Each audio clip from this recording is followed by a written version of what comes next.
రంగుల పువ్వు ఎండ కన్నే ఎరగని పువ్వు సుందరమైన పువ్వు పలుసు గుణాలున్న పువ్వు ఏ గుడిలో అడుగు పెట్టును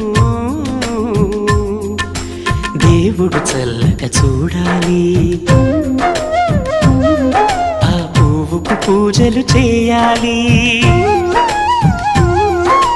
దేవుడి గుండెల గుడిలో ఆ పువ్వే హాయిగా ఉండాలి.